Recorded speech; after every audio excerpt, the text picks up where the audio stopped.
Doctor صاحب کی بارگاہ میں عرض ہے کہ ہم نے سنا ہے کہ سرکار مدینہ صلی اللہ تعالیٰ علیہ وسلم نے شب معراج اللہ تعالیٰ کا دیدار نہیں کیا بلکہ جبریل علیہ السلام کو اصل صورت میں دیکھا تھا، اس کی کیا حقیقت ہے وضاحت فرما دیجیے۔ دوسرا ہم نے یہ بھی سنا ہے کہ قرآن پاک میں ایک آیت ہے جس کا مفہوم ہے کہ اللہ تعالیٰ کو کوئی آنکھ نہیں دیکھ سکتی، تو پھر حضور صلی اللہ علیہ وسلم نے اللہ تعالیٰ کا دیدار کیسے کیا؟ قرآن پاک میں اللہ تبارک و تعالیٰ نے دو مقام پر معراج کا تذکرہ کیا۔ دوسرا مقام ہے والنجم اذا ہوا، یعنی اس چمکتے ستارے محمد صلی اللہ علیہ وسلم کی قسم جب وہ معراج سے اترے، ما ضل صاحبکم وما غوا، نہ تو وہ گمراہ ہوئے نہ وہ بھیکے، نہ اپنی راہ سے تمہارے صاحب ہٹے۔ یہ پورا تذکرہ کر کے اللہ تبارک و تعالیٰ نے فرمایا کہ علمہ شدید القوا ذو مرۃ فاستوى وهو بالافق الاعلی، کہ ان کو عظیم قوت والوں نے سکھایا کہ جو انتہائی دانا ہے، اور یہ آسمان کے اوپری کنارے پر تھے، پھر اس کے بعد وہ قریب ہوئے اور قریب ہوئے، یہاں تک کہ دو کمانوں کا یا اس سے بھی کم فاصلہ رہ گیا، اور دل نے جو دیکھا، آنکھوں نے جو دیکھا، دل نے اس کو جھٹلایا نہیں، تو کیا تم ان کے دیکھنے پر جھگڑتے ہو؟ اور انہوں نے تو دوسری مرتبہ اس کو دیکھا۔ اب یہ سارا جو تذکرہ ہوا ہے یہ اشاروں میں ذکر ہوا ہے کہ ان کو قوت والوں نے سکھایا جو انتہائی دانا ہے، فاستوى وهو بالافق الاعلی، پھر اس کے بعد وہ آسمان کی طرف گئے اور وہ آسمان کے اوپری کنارے پر موجود تھے، پھر اور قریب ہوتے چلے گئے۔ تو علماء کی ایک تعداد نے یہاں پر یہ لکھا کہ اس سے مراد جبریل امین ہے، یعنی نبی کریم صلی اللہ تعالیٰ علیہ وآلہ وسلم تک قرآن پہنچانے والے جبریل امین تھے۔ حضور علیہ الصلوۃ والسلام نے جبریل امین سے ملاقات کی اور جبریل امین کا دیدار کیا حضور علیہ الصلوۃ والسلام نے، اور پھر جب واپس آ رہے تھے تو اس وقت بھی حضور علیہ الصلوۃ والسلام نے جبریل امین کا دیدار کیا۔ جبکہ امام حسن بصری رحمۃ اللہ تعالی علیہ اور دیگر کئی مفسرین کا اس پر اتفاق ہے کہ یہاں پر تمام کی تمام باتیں یہ اللہ تبارک و تعالیٰ سے متعلق ہیں۔ وجہ اس کی یہ ہے کہ جبریل امین علیہ الصلوۃ والسلام یقیناً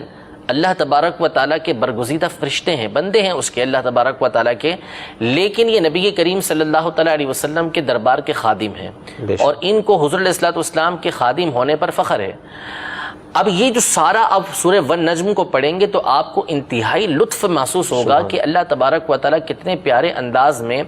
ایک ملاقات کا تذکرہ کر رہا ہے کہ والنجم اذا ہوا، وہ اس چمکدار ستارے محمد کی قسم جب وہ معراج سے اترے، پھر آگے جا کے تذکرہ کیا فاستوى وهو بالافق الاعلی ثم دنا فتدلى، پھر قریب سے قریب ہوتے چلے گئے، فکان قاب قوسین او ادنی، اس سے اور قریب سے قریب ہوتے جا رہے ہیں، فاوحى الى عبده ما اوحى، اور اپنے بندے کی طرف جو وحی کی، ما کذب الفؤاد ما رأى، دل نے نہ جھٹلایا جو ان کی آنکھوں نے دیکھا، افتمارونہ علی ما یرا، کہ تم ان کے دیکھنے پر آپ جھگڑتے ہو ان سے، وَلَقَدْ رَآهُ نَزْلَةً أُخْرَى، انہوں نے تو اترتے اترتے دوسری مرتبہ دیکھا۔ یہ سارا اہتمام نبی کریم صلی اللہ تعالیٰ علیہ وسلم کی ملاقات کا ذکر کیا جا رہا ہے، تو جبریل امین تو بارگاہ رسالت میں حاضری دیتے رہتے تھے، اور جبریل کا حضور علیہ الصلوۃ والسلام سے ملاقات کرنا یہ جبریل کے لیے شرف کی بات ہے۔ حضور علیہ الصلوۃ والسلام کا جو اصل شرف ہے وہ یہ ہے کہ آپ اپنے رب عز و جل سے ملاقات کریں، اپنے رب عز و جل کا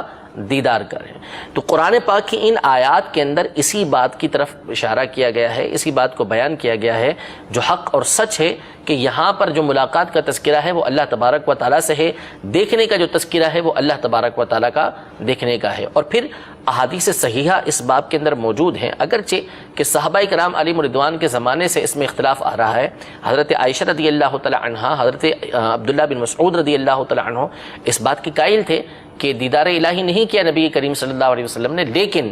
یہ ان کا اجتہاد تھا، جیسا کہ انہوں نے آگے آیت ذکر کی کہ قرآن پاک میں اللہ تبارک و تعالیٰ فرماتا ہے کہ لا تدرکہ الابصار وہو یدرک الابصار، کہ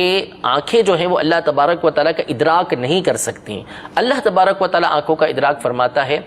اس کا مطلب ہے احاطہ کرنا، یعنی کوئی بھی نگاہ اللہ تبارک و تعالیٰ کا احاطہ نہیں کر سکتی، گھیر نہیں سکتی اس کو۔ تو یہ تو حق اور سچ ہے کہ اللہ تبارک و تعالیٰ کی ذات لا متناہی ہے، کس میں قوت ہے کہ اللہ تبارک و تعالیٰ کی ذات کا ادراک کر سکے، لیکن نبی کریم صلی اللہ تعالیٰ علیہ وسلم کا دیدار کرنا الگ چیز ہے، احاطہ کرنا الگ چیز ہے۔ قرآن پاک میں قیامت کے حوالے سے اللہ تبارک و تعالیٰ نے واضح الفاظ میں ارشاد فرمایا، وجوہ یومئذ ناظرہ الی ربہا ناظرہ، کہ اس دن کچھ چمکتے چہرے ہوں گے کھلے ہوئے چہرے ہوں گے جو اپنے رب کا دیدار کر رہے ہوں گے۔ اس آیت میں اللہ تبارک و تعالی نے دیدار الہی کا تذکرہ کیا کہ بندے دیدار الہی قیامت کے دن کریں گے۔ اب جہاں تک رہا حضرت عائشہ اور حضرت عبداللہ بن مسعود رضی اللہ تعالی عنہما کا موقف، تو یہ اپنے اجتہاد کی بنیاد پر تھا۔ دوسری طرف خود احادیث صحیحہ کے اندر نبی کریم صلی اللہ تعالی علیہ وسلم نے اپنے رب کو دیکھنے کا ذکر کیا کہ رأیت ربی، میں نے اپنے رب کو دیکھا۔ حضرت عباس رضی اللہ تعالی عنہ اور حضرت انس رضی اللہ تعالی عنہ اور دیگر صحابہ کرام علیہم الرضوان